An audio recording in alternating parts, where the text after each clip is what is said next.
The air in the basement always feels thick, as if gravity there operates according to a different rule, pulling everything down, including your spirit. But it wasn't until recently, when strange events began to creep into my normally peaceful life, that I truly realized how that invisible weight was pressing on my chest. It's not just the dampness of old concrete or the musty smell of newspaper that has accumulated over the years. It was something else, a hidden presence, waiting patiently in the darkness. The first time I became fully aware of it, I was standing at the foot of the rickety stairs leading to the basement. The only light was from the ceiling light bulb flickering above the hallway, casting weak streaks of light into the dark space ahead. The darkness stretched, swallowing every detail, leaving only a hazy image of stacked boxes and a small, grimy window in the far wall, like a dull eye peering into nothingness. The blood vessels in my temples began to pound. A sudden feeling of dizziness came over me, forcing me to hold on to the old, dusty railing. I remember standing there, one foot still on the bottom step, engulfed by an oppressive feeling of discomfort. The air was so thick that it felt like the slightest breeze was enough to make me jump, as if an invisible string of tension were vibrating around me. The silence was not empty, but a heavy silence, full of anticipation. I forced myself to keep walking, pushing away the thought of turning around and running away, but the feeling of something watching me from behind stacks of boxes, from dark corners where the light couldn't reach, never really left. That was the night everything started to change, and that invisible fear has clung to me like a second skin ever since. I live in an old two-story building, sharing space with 3 other people. We are all colleagues, renting this house together because it is convenient near work. We lived on the upper floors, and the basement, damp, cold, and almost forgotten, was mainly used for storage. Old tools, dusty boxes of books, and used furniture, all were piled there, simply because we had nowhere else to go. None of us really wanted to spend any time down there. Until recently, I've been pretty indifferent to anything that might be lurking in that darkness. Occasionally, I still go downstairs to sort out the mess, looking for a forgotten item. That almost gives me some privacy, some time away from the daily noise. The low hum of a single round light bulb, the faint, distinctive smell of old paper and mold, the strange feeling of peace in a space rarely visited by anyone. These things used to bring me a certain comfort, almost therapeutic. But then, that comfort gradually disappeared, giving way to a prickly feeling running down my spine every time I crossed the threshold of the basement. Even when the door is closed, I still feel its presence. Every night, on the way back to my bedroom, I catch myself unconsciously glancing at the basement door.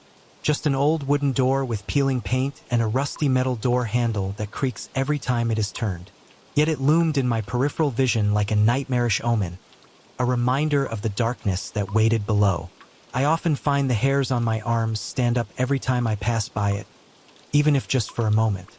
At first, when I cautiously mentioned my uneasiness, or the faint clicking noises I swore I heard coming from downstairs, sounds as if someone or something was tapping wooden shelves or clumsily shifting boxes, my housemates showed little interest. They thought it was just the natural noise of an old house, or it was just my imagination.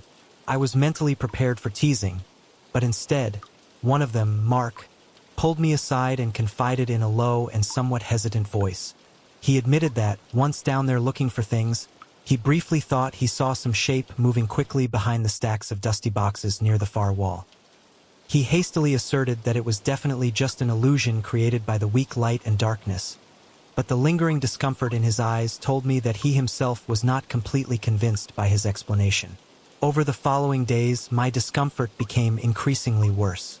It was no longer a vague feeling, but had become a tangible fear. Every time I set foot on the top step leading down to the basement, my breath caught in my throat. An inexplicable chill spread from his shoulders down to his fingertips, making them numb. My heart was beating so hard it felt like it wanted to escape my chest, rushing and panicking. I wonder why I keep going down there, but there was a strange, almost compulsive urge, as if a deep part of me needed to confirm the feeling of tension that pervaded that small space. I tried to reassure myself, repeating in my head that it was just an old, dark, damp basement, and that strange echoes in there were completely normal. One evening, after dinner, I decided to face this fear once and for all. I told everyone I was going down there for an hour to sort out some boxes of old books we just received from a friend who was cleaning out storage in the attic. We have volunteered to store them temporarily. I armed myself with determination, trying to appear normal. As soon as I turned the doorknob and pulled the basement door open, a gust of heavy, stagnant air hit my face. The characteristic smell of mold was now mixed with something sour and unpleasant, an underlying stench that made me shiver. It took a lot of effort to suppress the urge to slam the door and run away.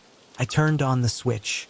The single round light bulb on the ceiling flickered a few times before turning on, emitting a weak, anemic light, only enough to dimly illuminate the rows of stacked boxes and scattered tools on the floor. The space seemed even more cramped than before, as if the cold concrete walls were slowly closing in around me. My chest tightened. For a brief moment, the thought of turning around and leaving emerged strongly. But pride, or perhaps morbid curiosity, won out. I grabbed the stair railing tightly, took a deep breath to try to filter out the unpleasant smell, and started walking down. My footsteps echoed unnaturally on the old wooden stairs. Each sound seemed to amplify the eerie silence around me. The tension in the air was almost tangible, thick as fog. Every breath has a rancid, unpleasant taste. When I reached the cold concrete floor at the bottom of the stairs, I stopped for a moment to let my eyes adjust to the darkness. I ran my hand along the rough concrete wall, feeling tiny cracks under my fingertips. My heart jumped in my chest with every slightest creak of wood or faint groan from the beams of the ceiling. I forced myself to move deeper inside, toward the clusters of stacked boxes near the far wall, where that dirty little window let in a sliver of late-day twilight. The deeper I went inside, the more the stuffy atmosphere became a real weight, pressing on my chest, making it harder to breathe. My palms began to sweat cold and sticky. I quickly wiped them on my jeans, trying to concentrate on the mundane task of organizing at hand. As I began to lift the boxes and move them, I became acutely aware of every rustle, every little rubbing sound. The paperback and hardcover books inside seemed strangely heavier than usual. When I moved one particular box, a small thud sounded from inside, as if something had shifted position on its own. My heart was pounding in my chest. I carefully placed the box on the floor, feeling my throat tighten with tension. Nothing fell out. I stood there, hesitating whether I should open it or not. At that moment, a light click came from behind me. I turned around immediately, almost dropping the handheld flashlight I had brought along in case the ceiling bulb flickered again. There was no one there. There are only rows of silent shelves filled with old tools, jars of rusty screws, and a few tattered tarpaulins hanging around. The light bulb overhead began to flicker again, creating dancing, flickering shadows on the walls, turning familiar objects into strange, terrifying shapes. I told myself it must have just been the sound of a floorboard settling into place after I walked over it, or maybe a mouse. I tried to shake off the goosebumps spreading across my arms, the feeling of my dry mouth, and the tugging in my mind, one part of my mind trying to find a reasonable explanation, the other part insisting that I was not alone here. After a while of fiddling around, I realized that I was just pretending to review the books. I didn't really read the headlines or do any inventory. I was just trying to buy time, my ears straining to listen, my eyes glancing at every slightest movement in the darkness around me. The feeling of being watched became increasingly intense. Finally, when the stress became unbearable, I decided it was time to pull myself together and leave. As soon as I turned around, I felt a sudden rush of cold air on the back of my neck. It was so clear and cold that I gasped in surprise, dropping one of the books I was holding. The book fell to the concrete floor with a dry, hollow thud. But I swear, that sound seemed to echo longer than usual, lingering strangely in the quiet space. My heart sank, jumping into my throat. I clenched my fists, trying to suppress the rising panic, even though every instinct in my body was screaming at me to run upstairs as quickly as possible. With a final effort of will, I forced myself to stay a little longer. I bent down to pick up the book that had just fallen, and found my hands shaking so violently that I almost dropped it again. I can't bear it anymore. I quickly placed the book on the nearest stack of boxes and practically ran towards the stairs. The tension has reached its peak. When I returned to the upstairs hallway, slamming the basement door behind me, the feeling of relief was almost overwhelming. I felt as if I had just escaped from something invisible but extremely powerful and threatening. That night, I couldn't sleep and kept replaying the scene in the basement in my head. I tried to find reasonable explanations. Winds blowing through the gap? The echo of your own footsteps? Paranoia due to fatigue? But deep inside, a cold doubt remains. I knew there was something unusual going on down there, something that couldn't be easily dismissed by common sense. During the next week, I tried to talk to my roommates again. I hinted at the growing tension, the strange sounds. Mark, who thought he saw movement behind the boxes, now admits that he has been deliberately avoiding going down there alone lately. Another roommate, David, hinted that he had felt nauseous once or twice after just going down a few stairs. A third person, Chris, maintained a more realistic view, suggesting that perhaps the problem was due to airborne mold, and that could explain the poor air quality and feelings of dizziness. That theory sounded reasonable, but it didn't explain the feeling of being watched, the disturbing shapes flickering at the edges of vision, or the sudden cold snaps that Mark and I experienced. However, none of them wanted to delve into the topic any further. They seemed relieved to be able to blame a tangible cause like mold and decided it was best to stay out of the basement as much as possible. I felt isolated in my fear and curiosity, as if I was the only one who truly felt the burden of finding out what was truly lurking in that darkness. The feeling of being watched grows stronger and stronger with each passing day. Just passing by the closed basement door was enough to make my pulse skyrocket and my heart skip a beat. Sometimes, I find myself unconsciously staring at the floor beneath my feet, as if expecting to see strange, dark veins crawling through the cracks in the wood. My sleep became restless, full of nightmares. I often wake up in the middle of the night in a cold sweat, my heart pounding, certain that I have just heard faint footsteps coming from below. Sometimes, I even imagine soft, indistinct whispers passing through the floor, words that are incomprehensible but carry a threatening, sinister sound. The more I tried to shake off these nightmares and auditory hallucinations, the clearer they became in my thoughts, haunting me even in broad daylight. At some point, I decided that enough was enough. My fear was slowly turning into a dangerous phobia, affecting every aspect of my life. If I faced it head-on, I reasoned perhaps I could regain peace of mind, or at least confirm what was really going on. Late one night, when the whole house was silent, with only the steady ticking of the old clock in the living room, I armed myself with a powerful flashlight, put on a thick coat, and quietly walked down the hallway. My hand trembled as I touched the cold basement door handle. The painful creak of the door hinge echoed in the absolute silence of the night, sounding like the groans of an imprisoned soul. My heart was pounding in my chest, so strong that I could feel its vibrations throughout my body. But I was determined. I forced myself to move on. Every step down the rickety stairs feels like entering another dimension, a dark and threatening realm. The darkness ahead grew thicker and thicker, swallowing the weak light from the hallway. The air became more stuffy and sour than ever, making me almost want to vomit. When I reached the concrete floor at the bottom of the stairs, I stopped, trying to calm my gasping breaths. I turned on the flashlight and slowly shined it around. The powerful beam of light cut through the darkness, revealing the same familiar scene. Rows of dusty shelves, stacks of old boxes, scattered tools. But tonight, things looked somehow different, more distorted and menacing, as if their shapes had been transformed in the darkness, forming strange, unknown silhouettes. My breathing became ragged gasps. A thin, cold layer of sweat covered my forehead. I cautiously took a few more steps toward the end of the basement, where there was a narrow window. The weak moonlight from outside was just enough to create ghostly patches of light and dark on the floor. The tension in the air was almost unbearable, as if the whole place was holding its breath, waiting for me to make a mistake, waiting for me to move. I approached the stack of boxes I had always suspected, where Mark had said he thought he saw something move. As I got closer, my ears caught a strange sound. A rustling sound, soft but persistent.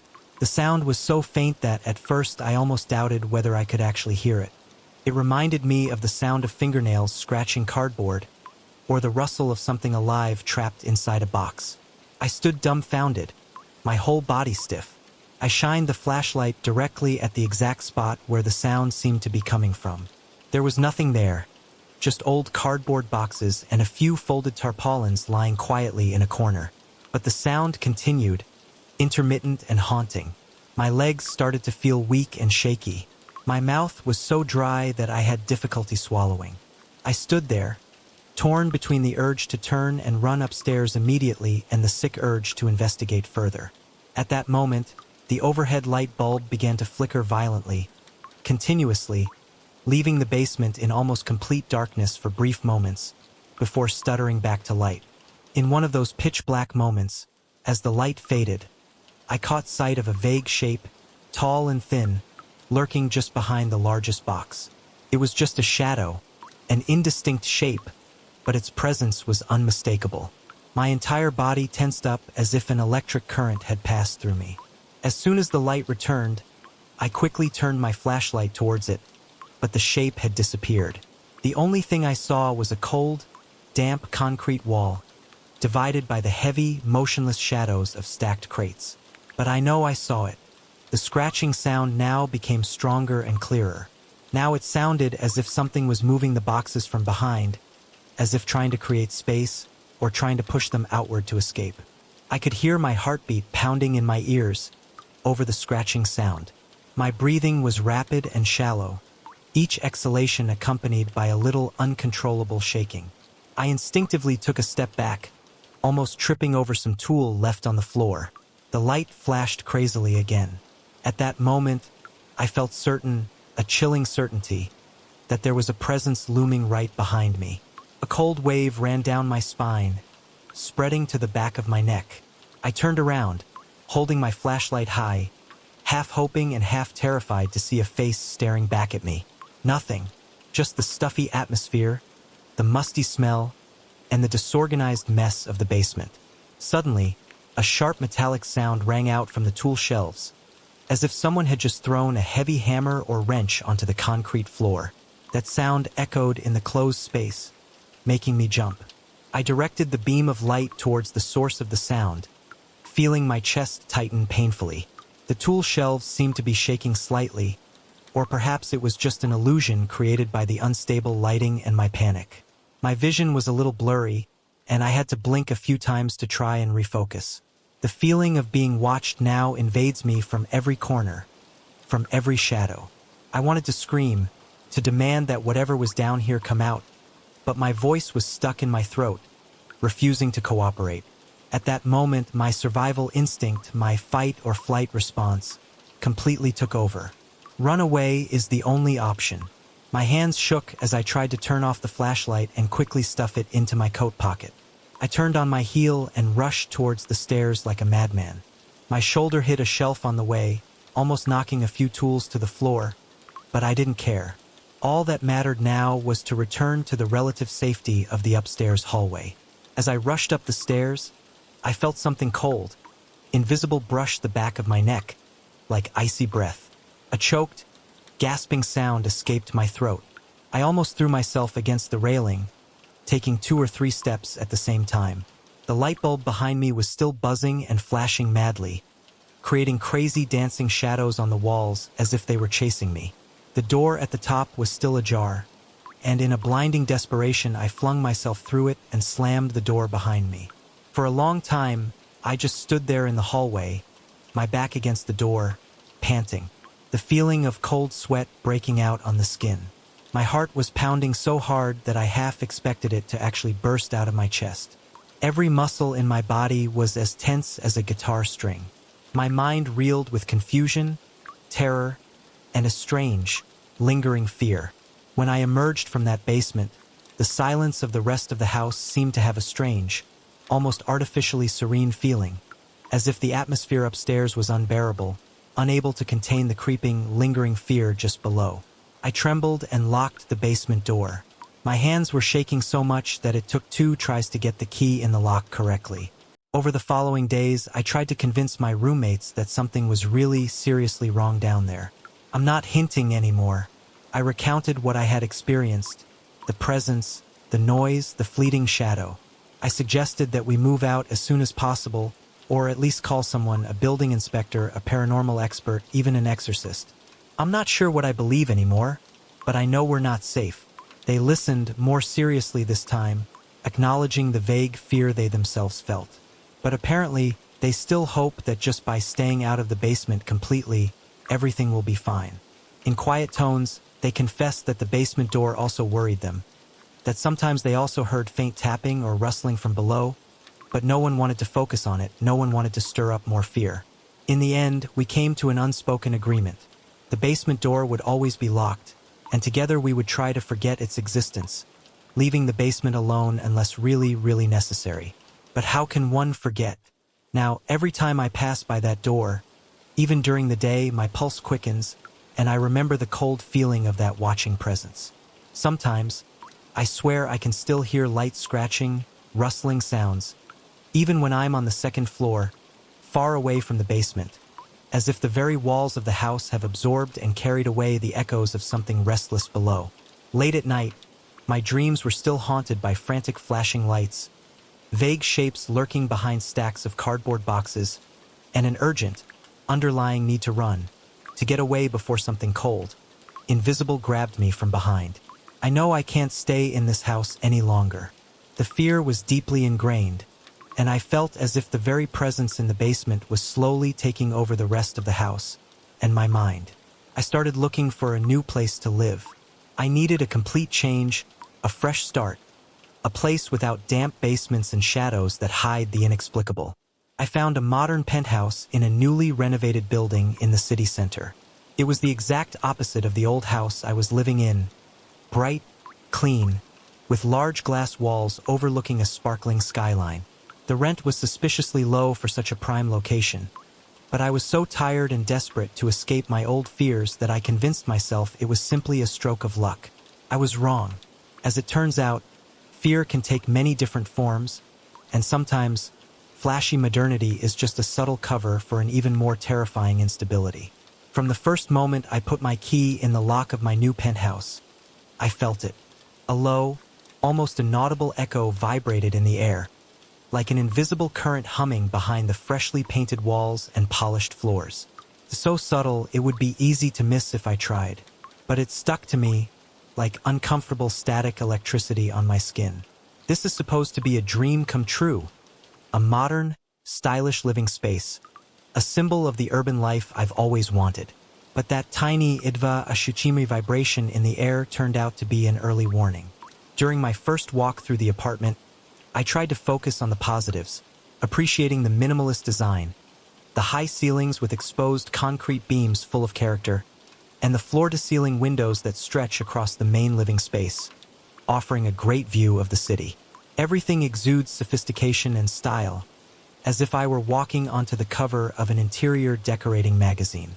The building's hallways smell of fresh paint and newly laid carpet. The faint smell of industrial cleaning products still lingers around the lobby area. I told myself that was a good sign, that everything was brand new and well-maintained. The building manager, a friendly but somewhat distant man, mentioned that I was one of the first tenants to move in after a large-scale renovation project. I saw it as a good omen, an opportunity to start completely over. For the first few days, everything seemed to go smoothly. I arranged my furniture, and it fit perfectly into the apartment's open floor plan. Sunlight floods through the large windows each morning, sparkling with the quartz kitchen countertops and impeccable metallic finishes.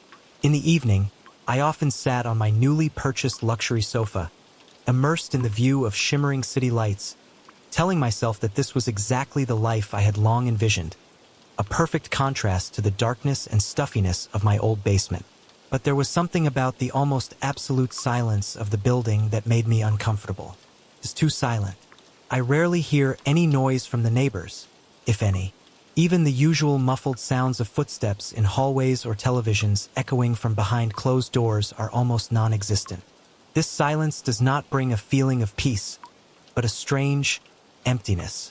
More than once, I caught myself peering through the peephole in the door, unsure if I had actually just heard something softly rustling in the hallway, or if it was just my imagination running into overdrive after my experiences at the old house. My heart skipped a beat every time I looked into that fisheye lens, but I never saw anyone. It was on my 5th night in my new apartment that I first started to notice the changes.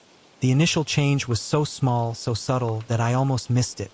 The coffee table in the living room appeared to have been moved from its original position by only about an inch. It was only an inch, but I was sure I hadn't touched it.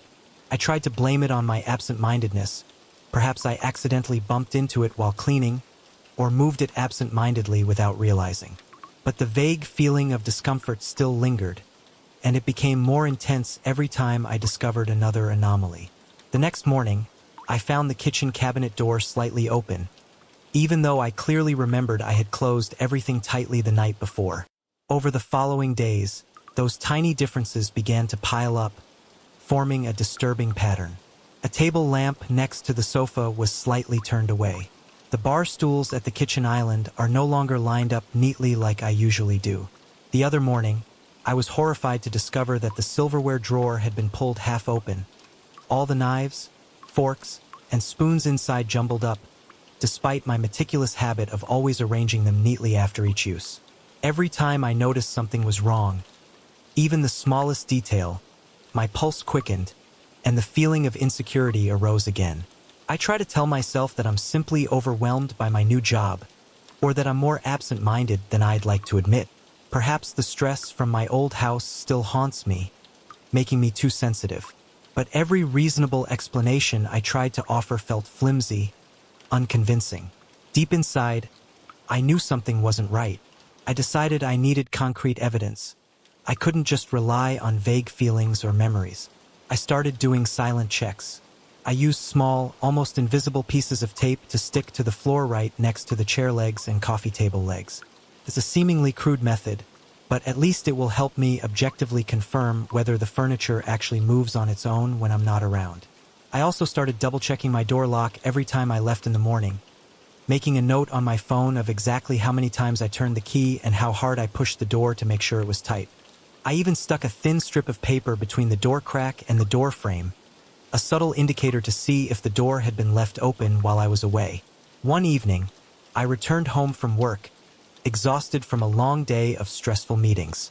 As soon as I stepped over the threshold of the penthouse, I felt a sudden wave of cold wash over me, as if the temperature in the room had dropped several degrees in the moment I opened the door. My arms immediately got goosebumps, even though the temperature in the house was actually still moderate.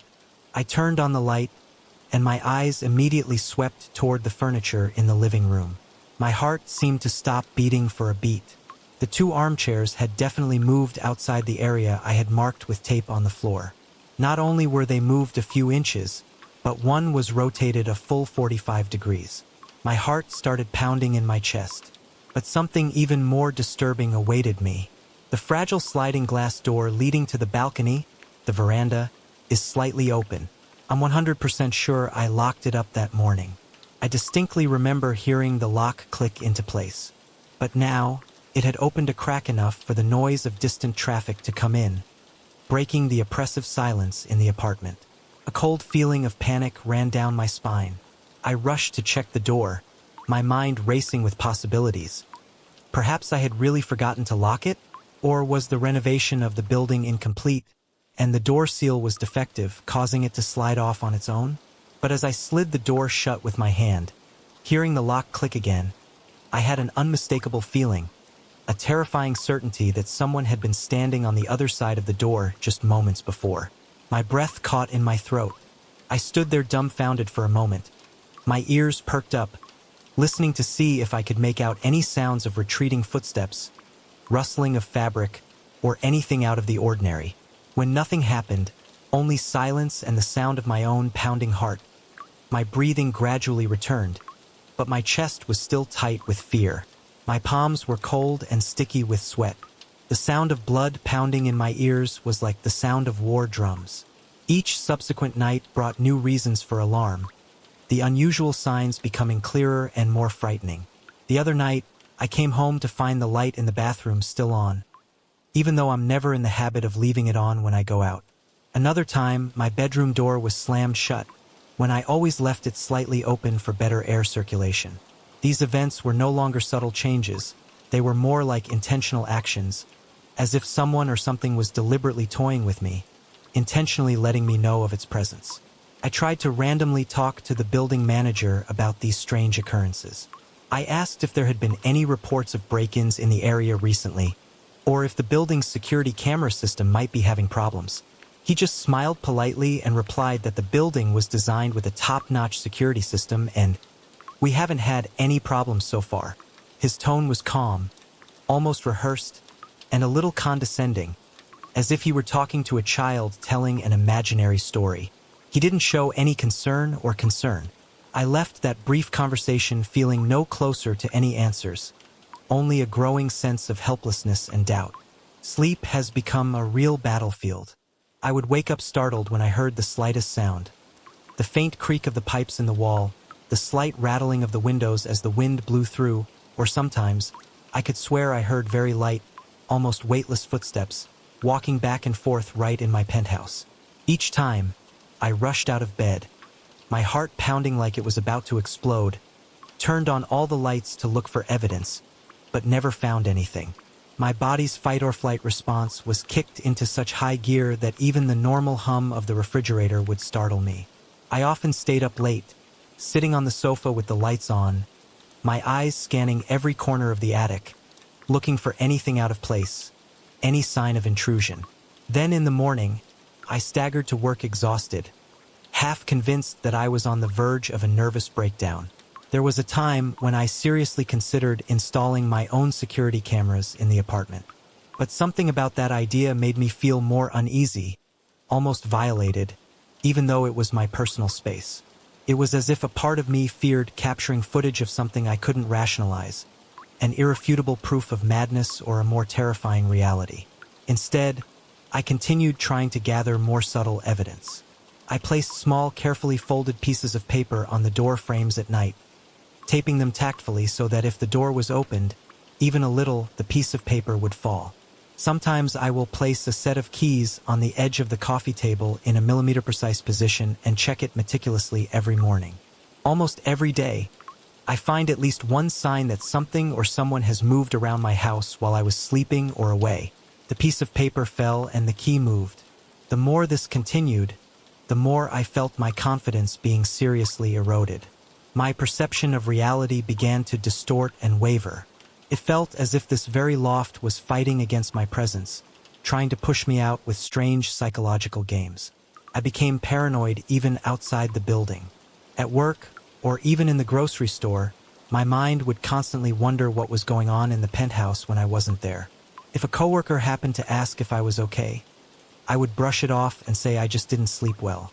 But my sticky, sweaty hands, the increasingly obvious dark circles under my eyes, and my somewhat confused look probably said more than that. I even happened to see my reflection in the elevator window one day and was startled. My usually calm demeanor was gone, replaced by a tired, ragged look, with a slightly crazy look in my eyes. One night, as I lay awake in bed, trying to force myself to sleep, I heard a distinct, heavy dragging sound coming from the living room. My stomach turned instantly, and a strong rush of adrenaline coursed through my veins. I sat up in bed, my heart beating so loudly that it almost covered the noise.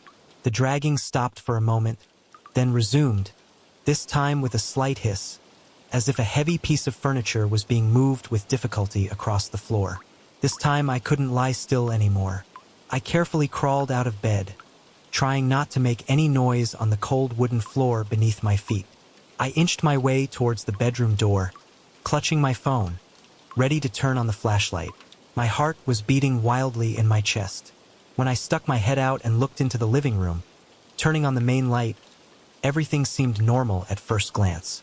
Except for one thing.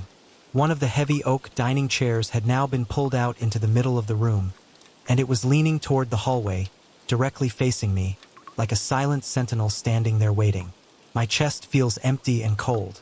I had to bite my lower lip to stop myself from letting out a terrified gasp. I can't be passive anymore.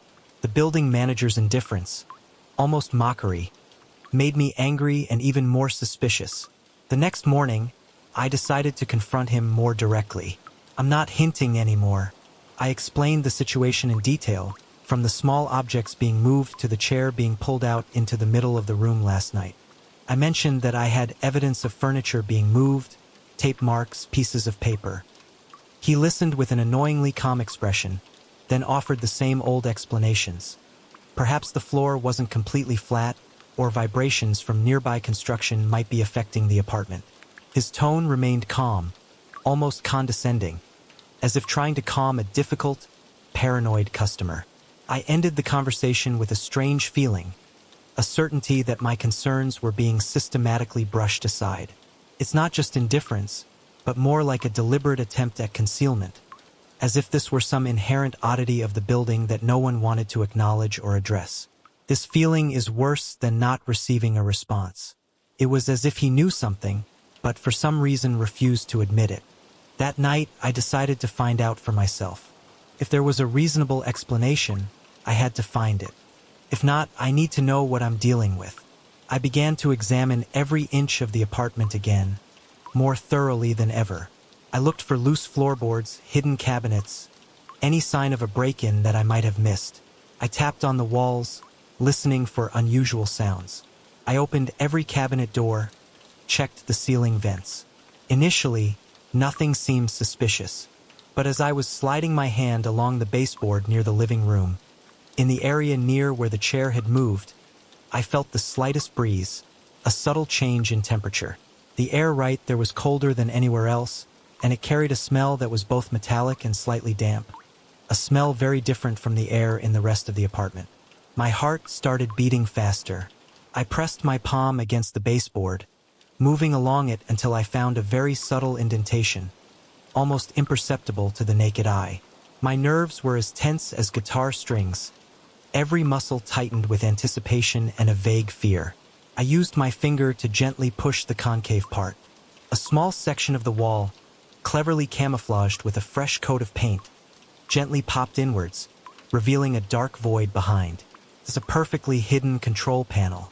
At first, I could only see the thick darkness inside.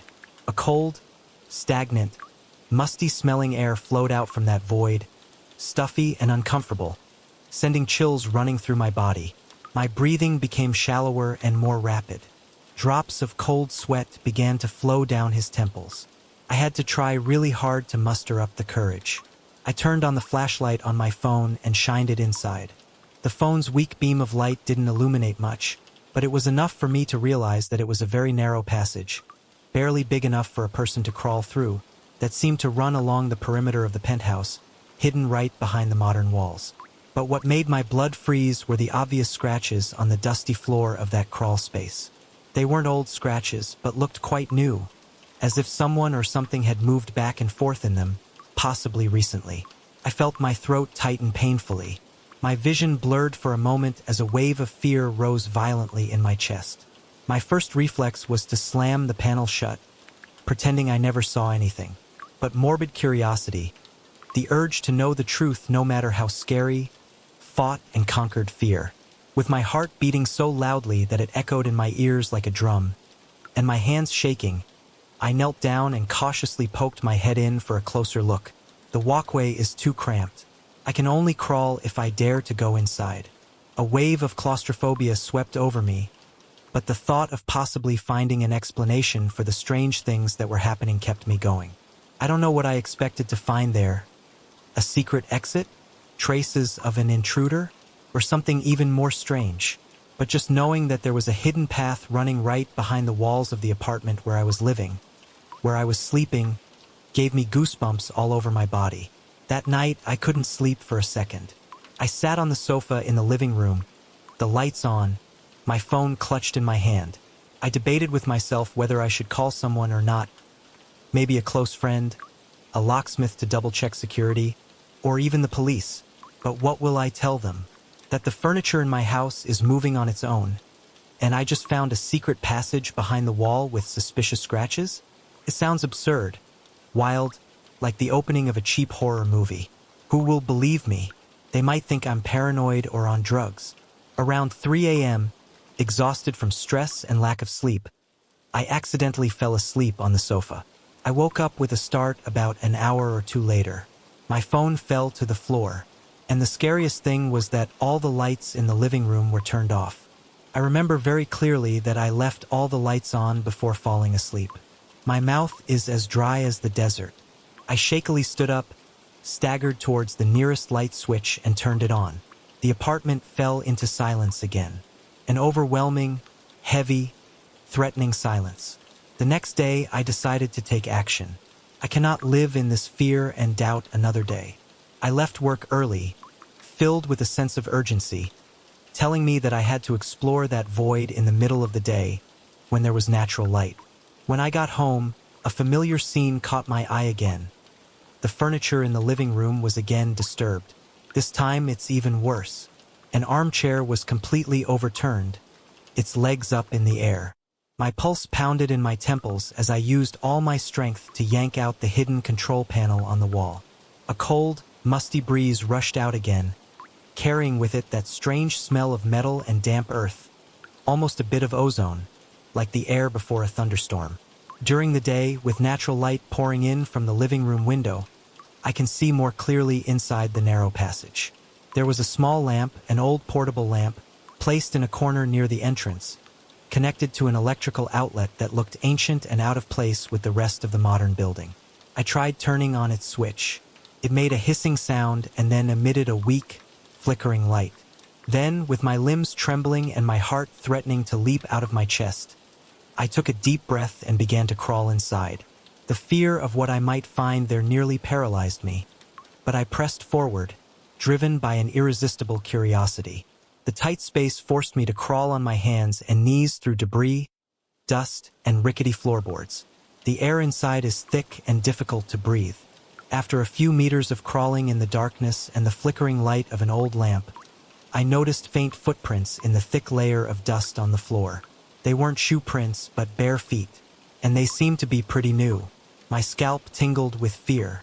My heart pounded hard against my chest. I began to wonder if this was simply the trace of an intruder, a homeless person or some weirdo who had found this secret passage and snuck in here at night. But how did they get into this building with a top security system? And why did they just move the furniture without stealing anything? Questions kept swirling in my head, with no answers. The path suddenly turned and plunged into deeper darkness. My breathing became more difficult and rapid. Sweat drenched my palms and the back of my shirt. Finally, after several minutes of crawling in extreme tension, I reached a dead end. The narrow passage opened into a tiny room, with just enough room for an old, rusty metal chair to sit in the middle. And on that chair, there was a small piece of paper lying neatly, carefully folded. My heart was pounding, so hard that I could feel its vibrations in my throat. I shakily picked up the piece of paper and opened it. Inside, written in shaky, scribbled handwriting, was only a short, cryptic line. "This building doesn't belong to us." No signature, no date, no other explanation whatsoever. Just that mysterious and haunting sentence. It didn't make any sense, but it sent a chill down my spine. The building doesn't belong to us? So who does it belong to? Or what? Suddenly, a sharp metallic clang sounded from somewhere behind me, in the narrow passage I had just crawled through. That sound echoed in the cramped space, sounding as if the control panel at the entrance had just been slammed shut by someone. My whole body stiffened in an instant. A rush of pure, primal adrenaline flooded me, engulfing me in utter panic. Without another thought, I turned around and crawled back to the entrance as quickly as I could, no longer caring about making any noise or crashing. I slammed my shins and elbows against the tight walls along the way, but the fear drowned out any sense of pain. As I neared the starting point, where daylight dimmed in, my breathing became ragged and ragged. My t-shirt was soaked with cold sweat. I was half expecting, half horrified that the control panel was actually sealed, trapping me inside this horrifying space forever. But no, it was still slightly open.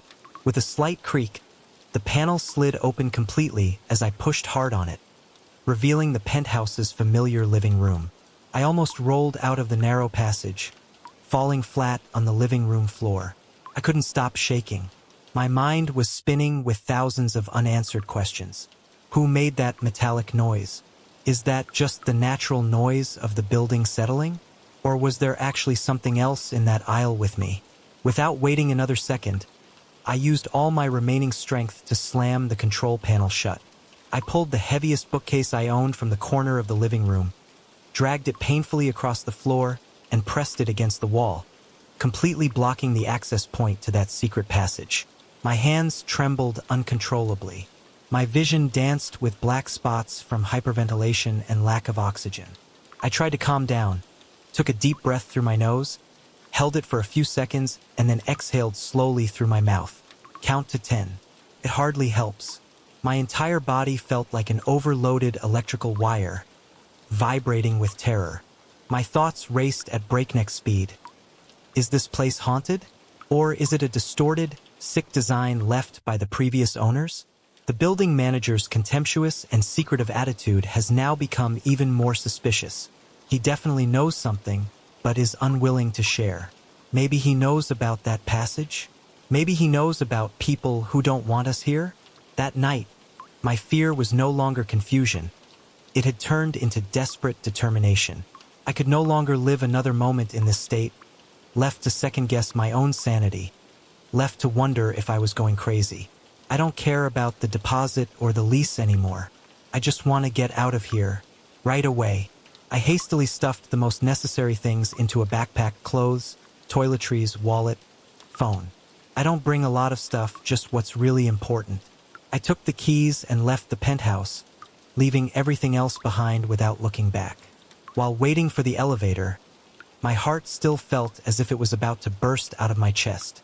I kept looking over my shoulder at the quiet hallway, certain that I would see a shadow looming at the end of the hallway, or hear the sound of furniture rustling again behind the door of the apartment I had just left. But the hallway remained eerily silent, as always. That silence was now scarier than the noise. When I got down to the main lobby, I ran into the building manager one last time. I tried to keep my voice calm, saying that I needed to terminate the lease early for some unexpected personal reasons. I was prepared for an argument, for probing questions, for demands for compensation. But to my surprise and horror, he just nodded casually, almost expectantly. He said there was no problem, and the paperwork could be arranged quickly within the next few days. No questions were asked. No attempt was made to persuade me to stay. This incredible ease is even scarier than opposition. It was like tacit confirmation that he knew the real reason I left, and he wasn't surprised. I left that building and didn't look back until I had crossed the street and stood on the other side for a long time. I stood there, my breathing still labored and shallow. From the outside, the building still looks pristine, clean and modern, with shiny steel and glass lines. But now, every window feels like a dark, soulless eye is watching me. My mind kept replaying haunting images. Invisible footsteps in the apartment, chairs that moved on their own, dusty hidden walkways, and a cryptic warning on a piece of paper. This building does not belong to us. I realized that I would never truly understand what happened in that place. And part of me doesn't want to understand either. I just want to go far away as possible, to find a little sense of normalcy, a little safety. Even after I moved to a new location, an ordinary, nondescript apartment in a different neighborhood, the obsession still hadn't completely let me go. Sometimes, I still wake up in the middle of the night, heart pounding, in a cold sweat, convinced that I just heard that faint dragging sound echoing from somewhere in the dark room. My hands still shake from those memories, and my heartbeat still echoes in my ears. There are times when I find myself staring at furniture, a chair, a table, and half expecting, half terrified that it will move on its own. Sometimes I think back about the cryptic text found in that secret room. The text suggests that the building has a mind of its own, or that it is under the control of some force other than human. Even though I had physically escaped, a part of my mind seemed to remain trapped in that distorted attic, constantly replaying the horror, the confusion, and the feeling of violation. No matter where I am now, I can't completely shake the feeling that I'm being watched. Everyday noises, the most ordinary sounds, now seemed to carry an underlying threatening meaning. The soft squeak of the floor as I walked, the steady hum of the air conditioner, a sudden breeze hitting the window. There was always a part of me that wondered if something had followed me out of there. Something that likes to rearrange things, likes to hide in the shadows and sneak through invisible hallways at night. On quiet late nights, when my new apartment was silent, I often lay awake in bed, my heart pounding, my ears straining, trying to listen, looking for the slightest sound of movement. If I hear anything, the creak of wood, the wind whistling through the door, I try to tell myself it's just the normal sounds of a house. But deep inside, where fear has taken root, I know better. I'm still waiting for the next glimpse of movement out of the corner of my eye, waiting for inexplicable echoes in the night. And even though I left that misshapen attic behind, I feared I would never truly escape it. The memory of being closely monitored by it, of feeling violated in my own private space, stuck in my mind like a scar that would never heal. It is a silent, persistent reminder that some places, and the dark secrets they hide, are not so easily left behind. Even now, I can't say for sure whether that building is truly haunted, or if there is some hidden intruder, or if I am simply trapped in some distorted reality of my own mind's creation. All I know is, once you've seen furniture move on its own, once you've experienced the cold feeling of invisible eyes watching your every move, you'll learn a scary lesson. Fear isn't always something that can be locked behind a door. Sometimes, it finds its own way, through walls, crawling closer with each breath you take, and becomes an inseparable part of yourself. I walked into the dimly lit hallway, my stomach restless. It was almost midnight, and this old apartment building seemed to swallow all sounds from the city outside, leaving only a heavy, oppressive silence. The walls on both sides seemed to press tightly against the body, the paint peeling off in large patches, revealing layers of old stucco, traces of time as deep as scars on an old man's skin. The yellow light from a few old ceiling light bulbs, occasionally flickering, was only enough to clearly illuminate the long, narrow hallways, winding into dark, strange corners. The air was thick with the smell of dust and mold, the typical smell of centuries-old buildings that have not been properly cared for. The faint hum of the old electrical system was the only sound that broke the absolute silence, but it didn't make me feel any better. On the contrary, it was like a ghostly whisper of the decay going on silently behind the walls. I could feel the weight of the night pressing down on my shoulders, as if the air was not just filled with dust, but also thick with unspoken secrets, forgotten stories, and unresolved sadness. The door to my tiny apartment was only a few steps away, but every step on the old tile floor felt like I was sinking deeper into an invisible quagmire of darkness. A darkness that was creeping into every corner, slowly gnawing away at my already fragile sanity. Even before I could put the key in the lock, a familiar cold feeling ran down my spine. I feel like I'm not alone. Even though my mind still tried to scream that I was the only one standing here, in this empty hallway, all my senses told me otherwise. There was a presence, invisible but clear, lurking somewhere in the darkness, watching me. I've been living in this cramped apartment for several months. It's nestled in the city's old quarter, a location that I initially thought was both charming and convenient. The ancient appearance with a 100-year-old facade may satisfy a curious tourist, but when living here, that charming quickly turns into ominous. Inside, the building resembles a real maze. The hallway is narrow and winding, sometimes turning suddenly into dead corners that you wouldn't expect. The low ceilings and thick walls seem to absorb all light and sound, creating a constant feeling of confinement and stuffiness. When I first moved in, I tried to romanticize everything. Do ancient wooden floors creak underfoot? It is the whisper of history, old, sometimes broken furniture, classic charm. What does it feel like to live between walls that have witnessed many ups and downs? An exciting adventure, but that charm faded more quickly than I expected. The hallway is always dimly lit. The light bulbs flicker as if they are about to go out.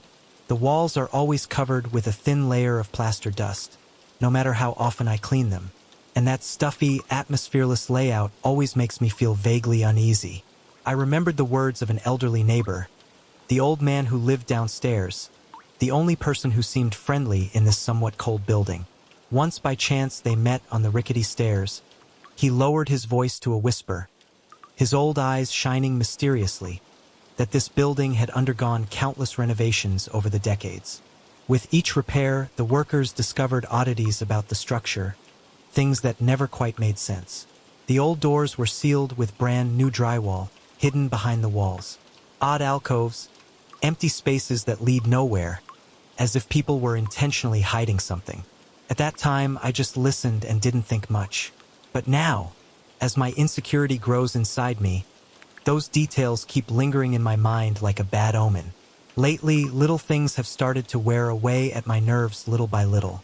First is the strange scent. A strong, yet unpleasantly sweet floral scent often greets me every time I step into the old elevator after work. At first, I thought that someone must have just taken the elevator before me. A woman wearing too strong perfume, or perhaps a neighbor had sprayed cheap air freshener. I try not to mind, but day after day, that scent still appears, regularly like a ghostly ritual. And almost every time, I find the elevator empty when the doors open. It's just me, the four scratched metal walls, the yellow light above, and that lingering scent. It permeated the stagnant air, as if something invisible had just left, or worse, was still present somewhere in the dark, silent corners. I tried to shrug it off. Living in the city, especially in an old building, you have to accept the oddities. Eccentric neighbors, strange scents trapped in the air in confusing ways. But there's something unusual about this perfume. It was too strong, too harsh in some inexplicable way. Its sweetness almost makes me nauseous. It doesn't smell like fresh flowers, but is reminiscent of overripe flowers, starting to decompose, a scent of decay masked by artificial sweetness. And the strange thing is, as time went on, I felt it more strongly. It seemed to cling tightly to my hair and clothes, following me even after leaving the elevator. I especially notice it is stronger on wet, rainy days. It was as if the moisture in the air had awakened, releasing that ghostly scent that had haunted the cold walls of this building over the years. Every time I step out of the elevator, I can't help but glance quickly over my shoulder, checking the corners of the dark hallway, half hoping and half afraid to catch a glimpse of some stranger who must have just stepped out from another floor, the one who left that scent behind. But the hallway is always empty. There was never anyone there. It's just me and a growing sense of insecurity. Then came the voices. That's what really keeps me up at night. They started out very quietly, just vague whispers right outside my apartment door late at night. It sounded as if 2 or 3 people were standing there, whispering about something mysteriously. I vividly remember the first time I heard them. I suddenly woke up in the middle of the night, my heart pounding in my chest, my forehead wet with cold sweat. A muffled conversation, inarticulate whispers, was creeping through the crack in the door underfoot. I lay quietly on the bed, holding my breath, straining my ears to listen, trying to distinguish even one word, but to no avail. The voice was too small, too unclear, like the sound of wind blowing through leaves, or the sound of water flowing in the distance. They're just enough to let you know that someone is talking, but not enough for you to understand what they're saying. That ambiguity is scarier than clear words. Finally, after a few minutes of hesitation, I mustered up my courage, gingerly got out of bed and pressed my ear against the thick wooden door. The whispering seemed to stop immediately. Silent, a heavy, waiting silence. Taking a deep breath, I turned the doorknob and pulled hard. The empty hallway appeared before our eyes, dim under the familiar yellow light. Not a single person turned the corner of the hallway. There was no sound of any nearby door closing. Nothing. It was as if that conversation had never existed, or had disappeared into the oppressive atmosphere of the building as soon as I had the intention to explore. I told myself it was just my imagination. Maybe it's an echo from another apartment, or the sound from the street is distorted through thick walls. Or worse, it's just a half-awake hallucination, a product of stress and lack of sleep. I tried to believe in those reasonable explanations, but the whisperers returned the next night. And the next night too. They became a scary part of my nightlife. Sometimes I hear them around 2 or 3 in the morning, when sleep is deepest. Sometimes right after midnight when I'm just falling asleep. Always too quiet to understand the content. Always disappearing without a trace as soon as I open the door or even just make a small noise inside the apartment. The first few times, frustration and fear drove me. The next morning, I boldly knocked on the door of each neighbor's house on the same floor, politely asking if they heard any strange noises in the hallway last night, or if anyone in their house stayed up late talking. The reaction I received was a negative shake of the head, a look of surprise or some confusion. Everyone confirmed they did not hear or see anything unusual. Some people shrugged sympathetically, while others smiled politely, but their eyes sparkled with suspicion, as if they were more worried about my sanity than believing in the story I told. I started to feel silly for insisting on those ghostly noises. Finally, I stopped asking and accepted to live with the discomfort and fear simmering inside. My anxiety only became worse when that strange floral scent continued to appear in the elevator erratically and without warning. And what made me shudder even more was that I began to realize a terrifying connection. On the nights when the whispers outside the door were loudest, that floral scent seemed to find its way into my apartment. It slipped through the crack in the lower door, gently as if swept in by some invisible wind, bringing with it a strong, haunting sweetness. At those times, my throat felt choked by the unpleasant scent, and I could clearly hear the pounding sound of my pulse in my ears. In those terrifying moments, the thin line between imagination and reality seemed to blur. The air inside my already small apartment became stuffy and hard to breathe, thick with the smell of withered flowers. I often have to throw open the windows, despite the noise and polluted air of the city outside, just to get a little breath of fresh air, just to keep my mind from going completely crazy. Then came that fateful night, one night of pouring rain. I came home late from work, wet and tired. As soon as the building's heavy main door slammed shut behind me, I felt it. The familiar strong floral scent came, stronger than ever. This time, it not only lingered in the air, but as if an invisible layer of fog covered the entire entrance hall. My eyes stung instantly, and a wave of nausea rose into my throat.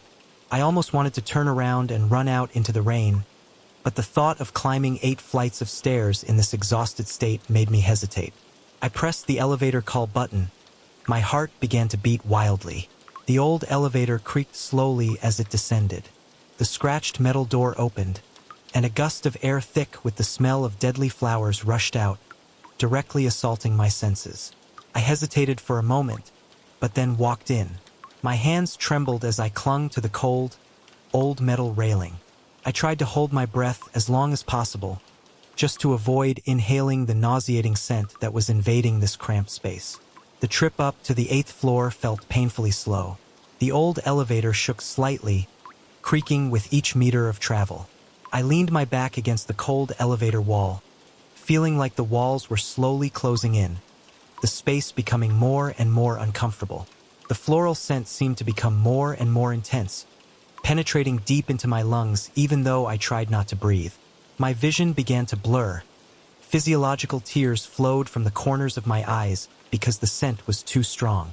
Then suddenly, amid the whining machinery and the suffocating scent, I felt it. A very light pressure, almost imperceptible, was placed on my right shoulder. It was like an invisible hand had just gently touched it. It was just a fleeting brush, like a cold caress, but it was enough to make my entire body freeze in terror. The blood in my veins seemed to stop flowing. In a blind panic, I slammed the red emergency stop button. The elevator jerked once and stopped suddenly between 2 floors, swaying slightly. The lights on the ceiling flickered on and off continuously, creating ghostly spaces of light and darkness. My breathing now became panting and ragged, not because of the scent anymore, but because of extreme fear. My mind screamed that I was trapped, stuck here between floors with whatever just touched me.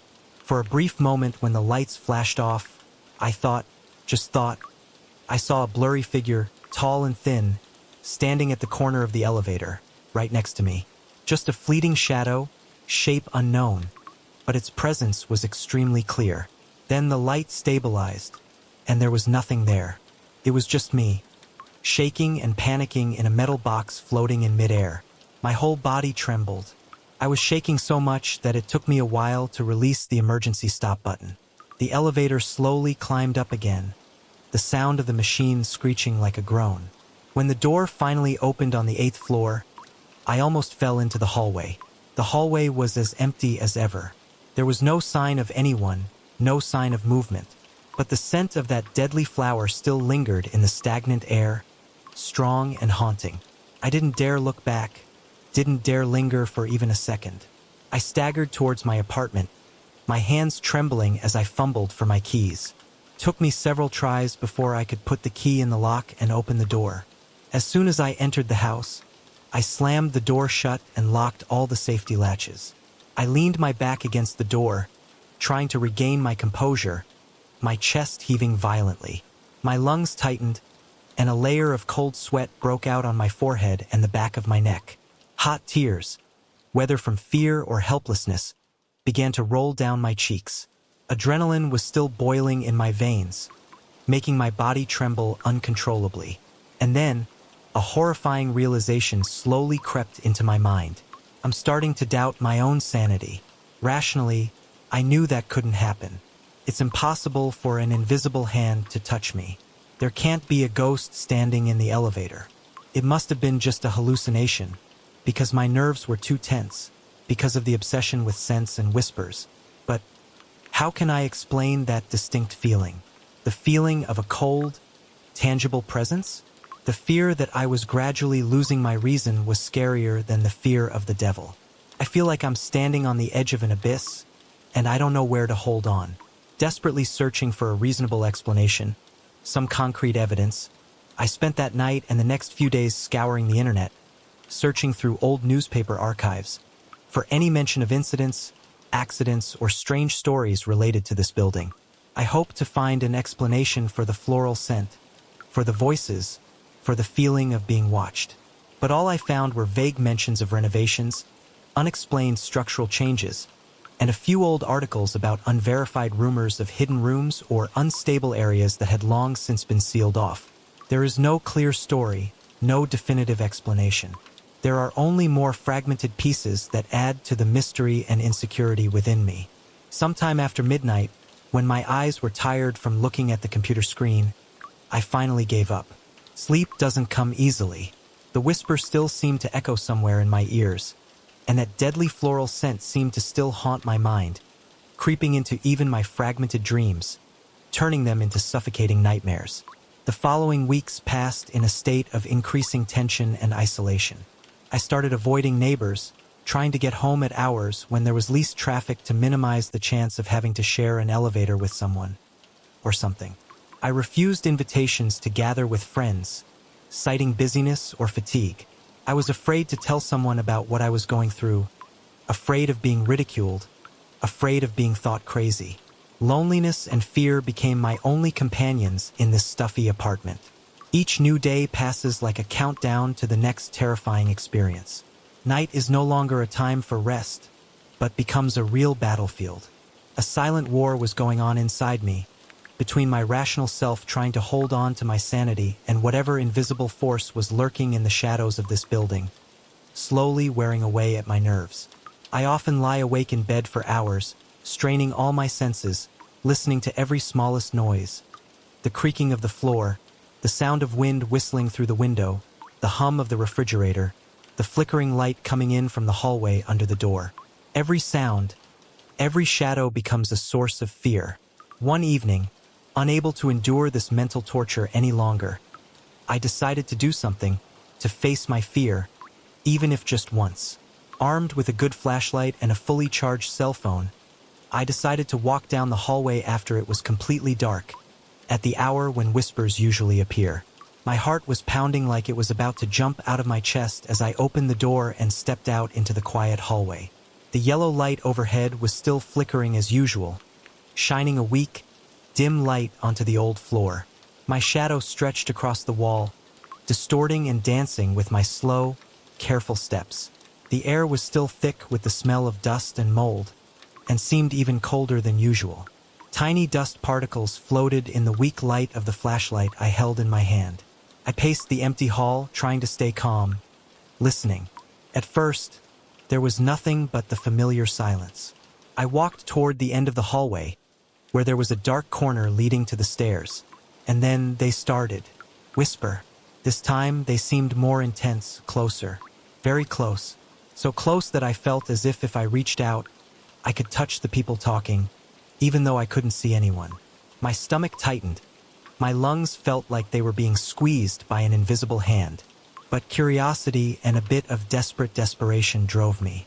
I forced myself to move on, turning the dark corner. Nothing. There are only peeling walls, an old door leading into the warehouse and familiar flickering light bulbs. But the whispering voices did not fade away.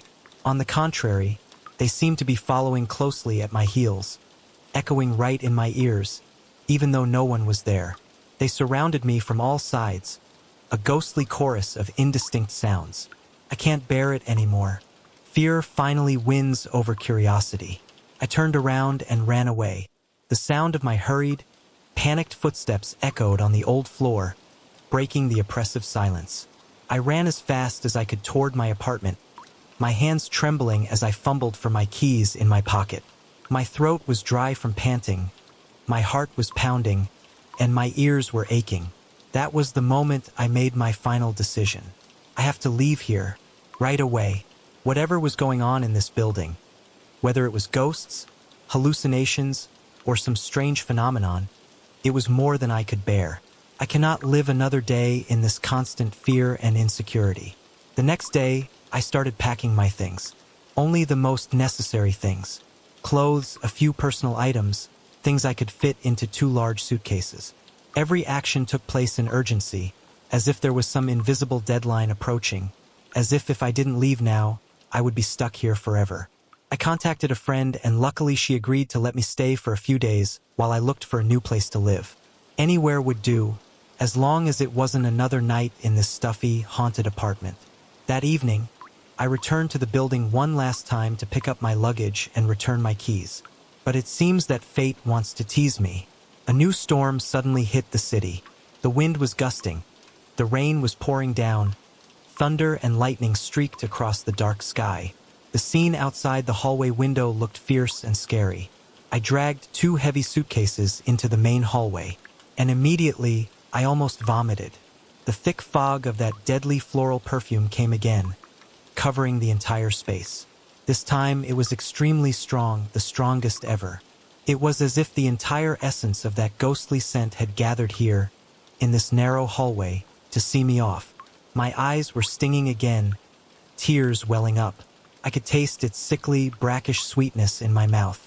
The hallway lights flickered on and off frantically, almost continuously, creating grotesque shadows that danced madly on the peeling walls. And I felt that presence again. An invisible weight pressed against the air, squeezing from all sides. My arms were shaking so violently that I could barely hold the handles of the suitcases. I forced myself to inch forward, step by step, towards the elevator. Part of me screamed at me to take the stairs, despite the storm and the heavy luggage.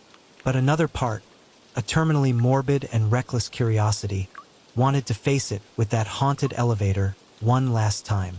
I tremblingly pressed the elevator call button. The metal door creaked open again, slowly and reluctantly, revealing the dim space inside. The strong scent of flowers rushed out like a poisonous cloud. My lungs constricted, and for a chilling moment, I swear I heard the faintest, almost inaudible intake of breath coming from inside the elevator. It was as if someone, or something, was suffocating in this suffocating scent along with me. My legs were shaking as if they were about to collapse, but I still walked inside. The trip down to the ground floor seemed endless. With each elevator floor, the feeling of tension tightened like a membrane tightening around my chest. Cold sweat flowed down his temples and the back of his shirt. I tried not to look at the constantly flashing overhead light, but my eyes kept unconsciously glued to it. I felt like every nerve in my body was as tense as a guitar string, ready to snap at any moment. When the elevator finally stopped on the ground floor, it stopped with a loud noise and a slight jolt. The metal door groaned open, revealing a ground-floor hallway bathed in ghostly darkness. The only light came from the lightning that flashed intermittently outside the large glass window. The building's main entrance is just a few steps away. Without thinking anymore, I rushed towards it, dragging 2 heavy suitcases behind me. I didn't dare look back, didn't dare turn my head even once. As soon as I pushed open the heavy door and stepped out into the street, the storm immediately hit me in the face. But that sudden blast of cool, fresh air felt like a real salvation. I stood there for a while in the pouring rain, letting the rain soak me from head to toe. I want the rain to wash away everything, that foul, suffocating scent, the feeling of fear, the obsession. My limbs were still shaking, and my breathing was still panting and ragged. I got out. Escape that building, escape whatever evil, inexplicable force has gripped those dark hallways and that haunted elevator. But when I accidentally saw my reflection in a puddle of rainwater on the sidewalk, I realized how pathetic I looked, pale, trembling, eyes wide open from the still unresolved terror. The feeling of insecurity still creeps somewhere deep inside me. Even now, many months later, when I have moved into a small rented room in a completely different part of the city, I still cannot completely banish the memory of those horrifying experiences. The fear is still there, like a persistent ghost. Some nights, when I woke up in the middle of the night, I thought I could smell the scent of that deadly flower somewhere. I still thought I heard muffled, inarticulate whispers right outside my room door. I couldn't be sure whether those phenomena had truly disappeared, or whether they had simply cemented themselves into my mind, becoming part of my paranoia and obsession. Fear reminds me that there are doors that, once opened, can never truly be closed. And every time it rains, especially pouring rain at night, I feel some ghostly presence lingering around me, like a damp chill running down my spine. It served as a reminder that the mystery of that old building, and whatever was still lurking behind its narrow corridors, peeling walls and oppressive atmosphere, was still there unsolved. The thought that one day it might find me, might call me back, beckon me into its gloomy darkness, kept clawing at my mind. And I don't know which possibility is more horrifying, that those experiences were completely real, or that they were all just a product of my own sick imagination. No matter what, I know I will never forget. I can still smell that floral scent, sometimes wafting on my clothes, even when there's no one around. Start Part 2. The Wooden House in the Forest. After what I experienced in the Old Town apartment, I longed for quiet, absolute silence. I wanted to run away from the noisy city, from old buildings filled with dark secrets, from invisible obsessions that had almost pushed me to the brink of madness. I needed a sanctuary, a true sanctuary, where I could breathe, purify my mind, and find my lost peace. And I found it, or at least I thought so. A small cabin, deep in the woods, at least a half-hour drive away on a bumpy dirt road from any sign of civilization. No neighbors, no grocery stores, no noisy traffic. There are only vast pine forests surrounding, and the constant silence of wild nature. Sounds perfect, right? A complete contrast to the stuffy, frustrating atmosphere of the old place. I vividly remember the feeling the first time I stepped onto the rickety wooden porch of the house. It was a late autumn afternoon. The sun was slowly setting behind the towering pine trees, dyeing the whole forest with a magical orange-yellow light. But the air was unusually cold. A cold chill penetrated my thick coat, clinging tightly to my skin, persistently refusing to let go. The oblique light created strange, long shadows that danced across the dark wooden walls of the house. A cold wind whistled through the pine trees, carrying with it the smell of damp moss, rotting leaves, and the pungent smell of pine resin. Something about that first moment felt wrong. A vague feeling of insecurity, an indescribable hesitation. It was as if this forest, this house, this gradually falling darkness, had been silently waiting for me for a long time, waiting for my arrival. Paranoid again, I told myself, trying to shake the feeling away. It's just stress from the past. The stress of the past few months has definitely distorted my senses, making me overly sensitive to everything around me. But no matter how hard I tried to reassure myself, I couldn't ignore the uneasy feeling in my stomach or the cold prick that ran down the back of my neck as I put the key in the lock and pushed the heavy front door open. It's been a month since I signed the lease for this wooden house.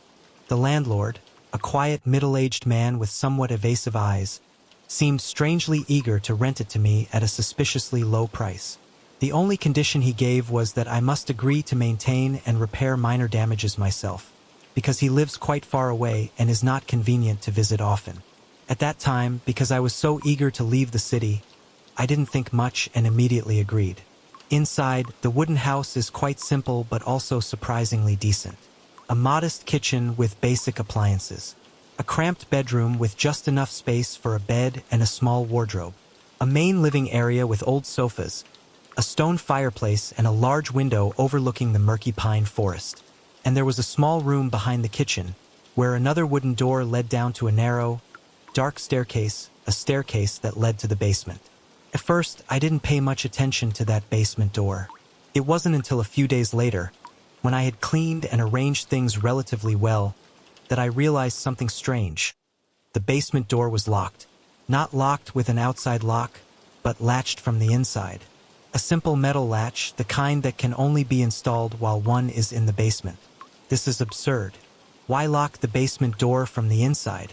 But what was even more strange was that the only key to that door was not in the set of house keys that the boss gave me. Instead, it was dangling on a small hook on the wooden wall, right next to the basement door, as if it was left there on purpose, as if it was waiting for me, wait for me to unlock it myself and discover what's underneath. A creepy feeling ran down my spine, but I tried to shrug it off.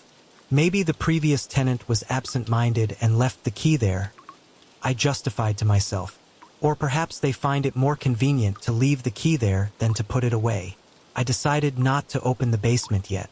I have no need to use it anyway. I'm still struggling to adapt to my new life, with the isolation and absolute silence of this place.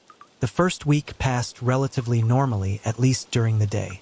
I took the time to rearrange my furniture to my liking, clean away the layers of dust that had accumulated over time, and fill my kitchen cupboards with canned goods to stock up on for those days when I didn't want to drive into town. The surrounding forest was unusually quiet, but when night falls, everything becomes different. The silence no longer brings a feeling of peace, but becomes heavy and oppressive.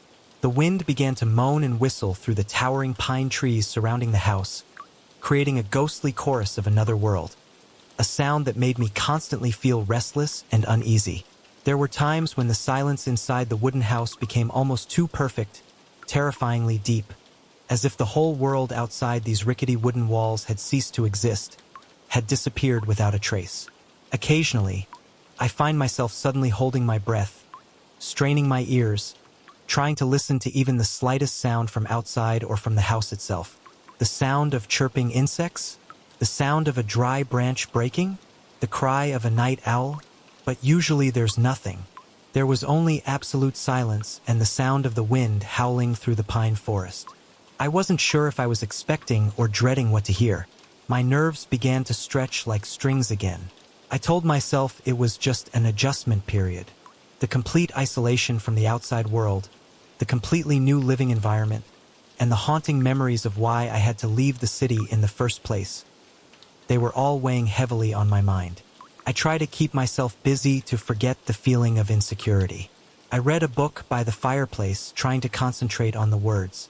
I tinkered with fixing small things in the wooden house that the owner had entrusted, replacing the creaking door hinge, fixing the leaky faucet.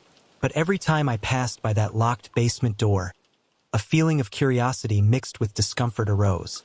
Sometimes, I feel like there is a cold, damp air wafting out from the narrow door below. That airflow carried an indescribable stench, a strong, musty smell of long, humid soil and rotting wood. Even without any other obvious signs, a small, warning voice from deep within my subconscious kept whispering that something wasn't right down there. There's something wrong lurking in the darkness of that basement. By the end of the first week, I started having really trouble sleeping. Lying on the bed in the cramped bedroom, I felt as if the entire wooden house was coming to life in the dark. The floor creaked and the wooden walls groaned under the wind outside. Shadows falling from the moonlight filtering through the windows danced across the ceiling and walls, forming elongated, strange shapes that seemed to have a life of their own. One night, I was sure I saw a dark figure standing at the end of the small hallway leading to the bedroom. Just a fleeting shadow the moment I opened my eyes. My heart was pounding like it was about to explode. My arms and legs were tingling like needles. I immediately got up and turned on the night light. But there's nothing there. The hallway is empty. I tried to reassure myself, dismissing it as an illusion created by moonlight and tree shadows, a trick of my tired and stressed brain. Even so, every instinct in me screamed otherwise.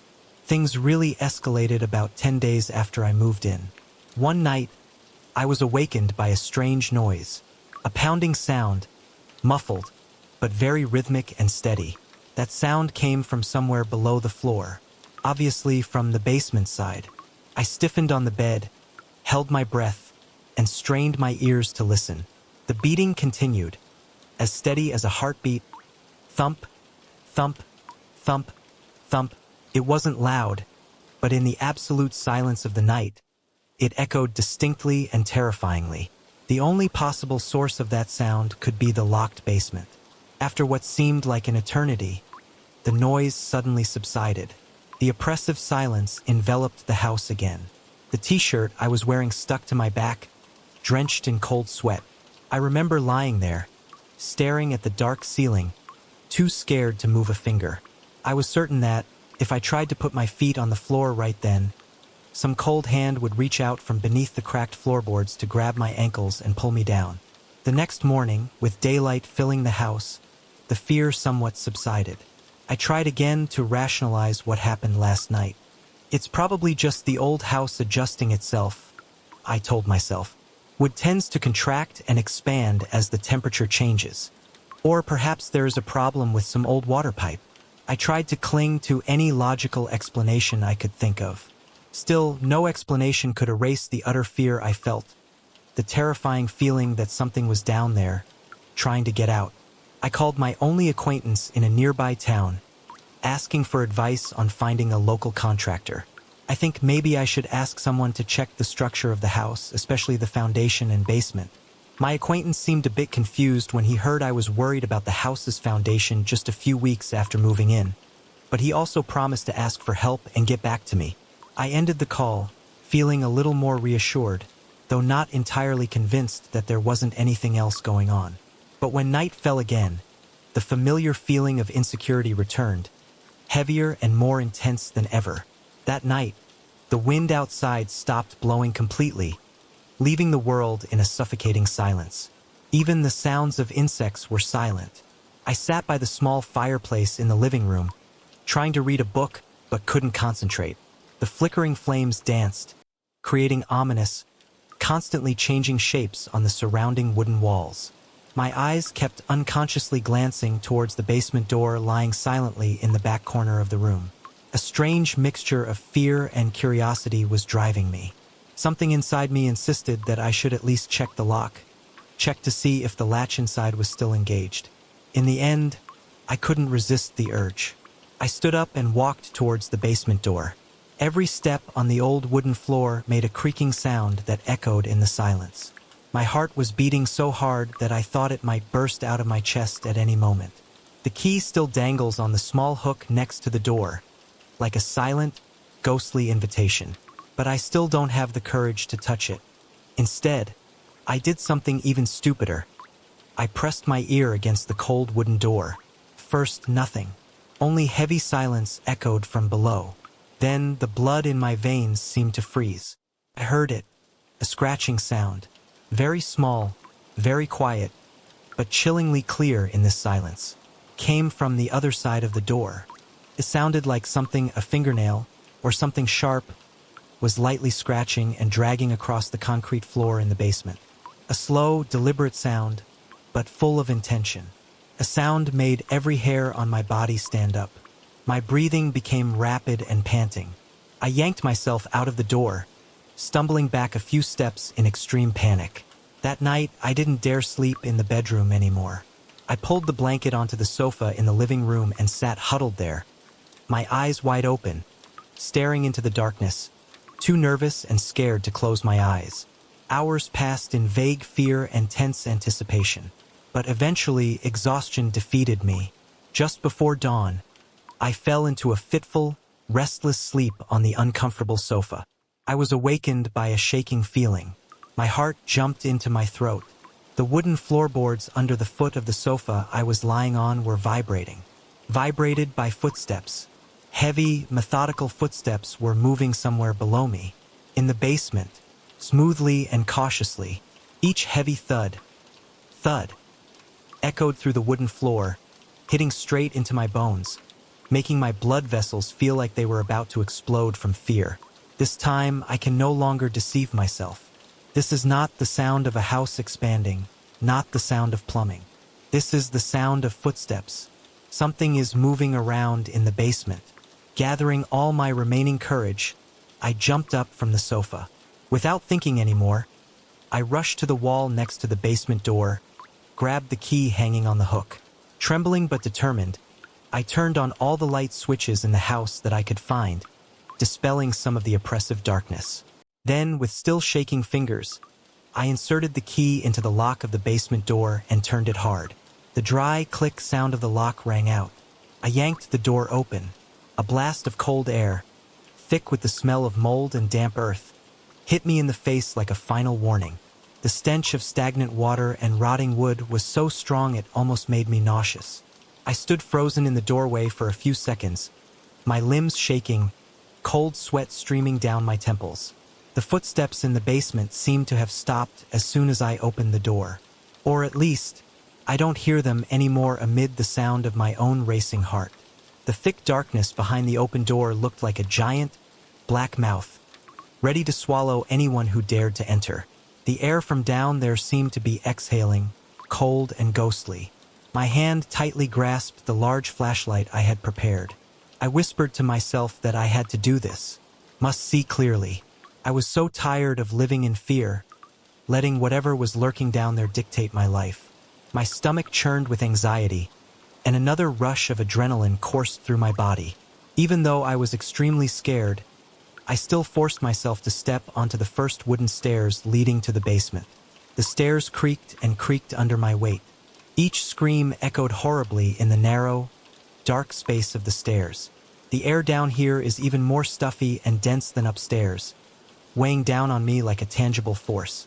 Spider webs covered the corners of the wall, clinging to my hair and face as I walked down.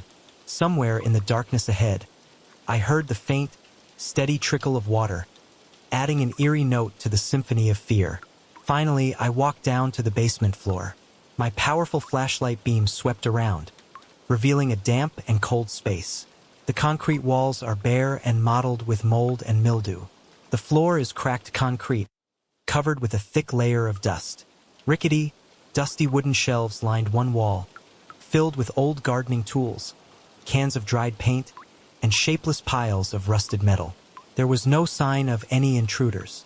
There were no footprints in the thick layer of dust, except my own. There is nothing physically unusual, but something is clearly wrong. The feeling of being watched was so intense that it made my skin feel like thousands of ants were crawling all over my body. It was as if countless invisible eyes were watching me from every dark corner of this basement, observing my every move, every breath. My breathing became rapid and shallow, the flashlight shaking violently in my sweaty hands. I continuously swept the flashlight into every dark corner, every shadow, fearful that some shape would suddenly jump out from the darkness. But nothing. There was only cold emptiness, dusty shelves, and an invisible, claustrophobic fear hanging in the air like a cloud of toxic gas. Even though I couldn't see anyone or anything, the feeling of frustration and suffocation increased more and more. My skin felt like it was being pricked by thousands of needles. My heart was pounding like a war drum in my chest. I remember briefly thinking, could it be that my mind is actually playing tricks on me? Could I really be going crazy from this isolation and self-induced fear? After several minutes that felt like centuries standing in that cold and scary basement, I decided to retreat. I can't bear it anymore. I quickly turned around and quickly climbed the stairs, not daring to look back. This time, Once I was safely up in the house, I slammed the basement door shut and locked it from my side. Even though I had mentally confirmed that the basement was completely empty, I couldn't shake the nagging feeling that something was still down there, lurking somewhere in the darkness, just out of my sight, waiting for the next opportunity. My nerves were extremely tense. After that night, even the faint hum of the old refrigerator was enough to make me jump. The entire wooden house seemed to be squeezing me, shrinking. Every shadow, every dark corner twisted into potential threats in my eyes. The next few days, I tried to maintain as normal a routine as possible, telling myself that I had to stay grounded, I had to stay rational. I replaced a faulty kitchen cabinet hinge that was squeaking. I rearranged a pile of old magazines that the previous tenant had left behind. I even tried to take short walks around the block during the day, when sunlight shines through the pine trees. But even the forest during the day has a strange, terrifyingly quiet look. The ground was covered with dry pine needles, quiet and dense, swallowing every sound of my footsteps. Towering pine trees, standing close together, obscure most of the sunlight, making the forest always look gloomy, even at noon. And even when I was outside, in the seemingly pure nature, I still couldn't escape the feeling of invisible eyes staring at me from between the dense tree trunks. My chest often tightens inexplicably, and I find myself gasping for air for no apparent reason. Then one late afternoon, as I stood washing dishes by the kitchen window overlooking the woods, I saw it. The sound of an old ceramic vase I had placed on the windowsill shattered and clattered to the floor as I jumped back in surprise. But my eyes remained glued to that spot, next to the window glass. Just outside, among the dark pine trees, stood a figure. A tall, thin, dark silhouette with no detailed shape, but its presence was extremely clear and threatening. It stood motionless, seemingly staring at me through the window. My heart seemed to stop beating. The blood in my body turned cold. I stood frozen in place, unable to take my eyes off that ghostly figure. Then, just as quickly as it had appeared, the glimmer of sunset light finally settled behind a cloud, and the figure disappeared. Disappeared into the darkness that was gradually thickening between the tree trunks. Immediately, every cell in my body screamed, "Run! Must leave this place immediately. I don't think about anything anymore." I frantically rushed to gather my most essential belongings, throwing them into the only duffel bag I brought with me. My hands were shaking so much that I almost dropped my cell phone. The floor creaked under my every hasty step, the sound now sounding as if something was chasing me right behind. The walls and windows of the wooden house shook, not because of the wind, but as if because of some invisible force. The sound of the wind whistling through the pine trees outside was no longer a moan, but turned into a terrifying, plaintive howl, a sound that made my throat vibrate with fear. Cold air rushed into the house, cutting into my lungs. Then, in a moment of utter terror, all sounds around me suddenly stopped. There was no more howling wind, no more sound of the house shaking, no more sound of the floor creaking under my feet. It was as if the whole forest and this whole house were simultaneously holding their breath, waiting for something terrible to happen. At that moment, I was absolutely certain that something was right behind me, right in this house. The hairs on my arms stood up. A cold breeze ran down my spine, paralyzing me. Fear was like sharp claws clawing at my mind, urging me to turn around and look. But my body was completely frozen in place. My chest heaved violently. My heart pounded like a drum in my chest, the only sound left in this dead silence. The silence was 10,000 times more terrifying than the previous chaotic noises. It was sheer, heavy, and it made me wonder if I would ever be able to take another breath. My vision began to blur, and I felt a wave of dizziness come over me, as if I were about to faint from fear. Then suddenly as it began, the tension broke. The howling wind outside returned, even more intense than before. The floor echoed with unusual clicking and creaking sounds. The window shook again under a series of rapid knocks from outside. That sudden jolt was enough to bring me back to reality, breaking the paralysis. I grabbed my duffel bag, found my car keys on the table, and rushed out the front door, not daring to look back. Outside, the fog was as thick as a white wall. I could barely see the wooden steps beneath my feet, let alone the trail leading to the parking lot. My skin became prickly. The feeling of being watched became clearer than ever, as if countless eyes were watching me from a row of dense pine trees, hidden in a thick fog. My blood pulsed loudly in my ears, drowning out the roar of the wind. Each breath I took came out in a gasp, quickly, creating streams of white smoke in the cold air. I groped my way to my old car, almost by memory. I threw the canvas bag into the passenger seat next to me and quickly started the engine. When the headlights came on, they projected a chaotic dance of fog swirling madly in front of the car. And in those headlights, I swear I saw them. Dark shapes, tall and thin, were moving vaguely in the mist. They flitted back and forth between the pine trees, sometimes hiding and appearing, like real ghosts. But I didn't dare stay for even a second to take a closer look. My mind was now hovering on the thin edge between reality and illusion, completely dominated by terror. The car's tires whirred on the wet gravel as I pressed the accelerator, and I sped down the dark, winding country road, away from the cabin and the haunted forest as quickly as possible. In the rearview mirror, I can still see the vague silhouette of that old wooden house, slowly fading, then completely disappearing in the white wall of fog, until I finally reached the big paved road, dozens of kilometers away from that forest. My heartbeat was still beating erratically and unstable. My body was exhausted and sore, as if I had just gone through a real life and death battle. My skin is still prickly with residual fear, and I involuntarily glanced in the rearview mirror, then examined the car's empty back seat, haunted by the idea that some part of that terrible place, might have followed me out of there. Hours later, when it was almost dawn, I stopped at a roadside restaurant open 24/7 to drink a cup of hot coffee and calm my nerves. But my hands still kept shaking as I held the coffee cup. Every time the restaurant's doorbell rings when a new customer walks in, I startle, half expecting and half afraid to see that tall, thin, dark figure standing from the window looking at me.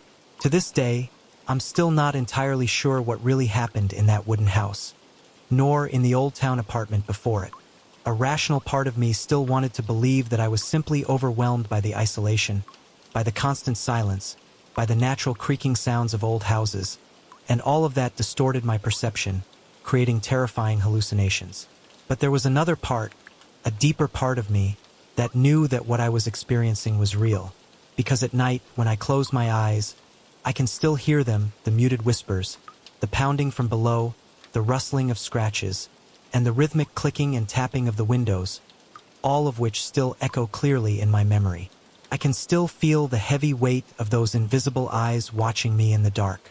Sometimes, just out of the corner of my eye, I see that tall, thin figure quickly passing behind a wall or disappearing into a dark doorway. It disappeared in the blink of an eye before I could calmly look closely. But the memory of that oppressive, menacing presence was still there, as fresh as if it had just happened. I physically escaped both of those places unharmed, but I can't shake the nagging feeling that I've brought some part of those places back with me. Something invisible, hidden deep within my own fear. Even now, when I live in the middle of a crowded city, surrounded by the familiar noises of urban life, there are still moments, especially at night in the darkness, when I feel a faint, nameless presence hovering somewhere very close. And I wonder, will those whispers, knocks, and ghostly scents find me again one day, just to remind me that there are doors that, once opened, can never truly be completely closed, and there are fears that, once experienced, will haunt you forever.